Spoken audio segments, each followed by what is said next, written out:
This is the face of Muna Gebla, who set off a homemade bomb in the Tunisian capital. A 30-year-old business graduate, she'd been unable to find a job in her chosen profession, working instead looking after flocks of sheep. The question is being asked, was it those years of unemployment that radicalized her, losing all hope of a future? More than 15% of 11 million Tunisians have no work. In the Tunis suburb of Etadamon, the total is much higher. Many here fill their days by playing cards in cafes. The dreams their revolution would bring them a better life have vanished.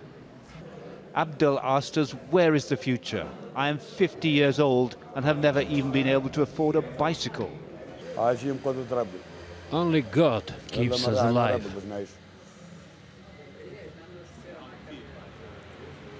No one else is helping us.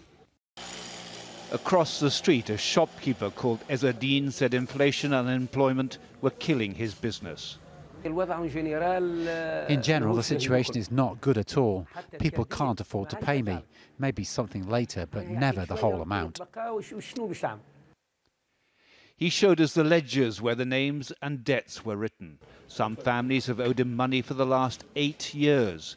They go from crisis to crisis, he said. Suburbs like these have proved a breeding ground for ISIL. Thousands of Tunisians are fighting abroad. Sophisticated recruiting networks were offering volunteers up to $10,000 depending on their skills. They were trained in Libya and are now fighting in Syria, Iraq, Mali and Yemen, according to the United Nations. Of all the problems, though, the most resented here is what they describe as rampant corruption. The head of the association set up to fight it told me it was like a war being lost.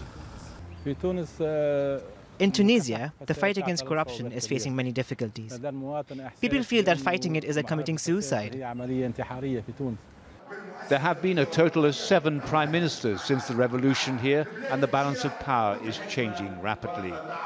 The moderate Islamist party, Ennahda, and its coalition with the secular forces is fraying ahead of expected elections next year.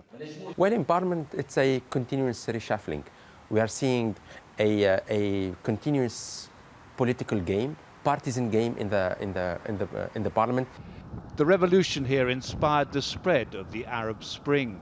The fighting is still going on in Syria, but in the country where it was born, democracy is clinging on while disillusion grows. David Chater, Al Jazeera, Tunis.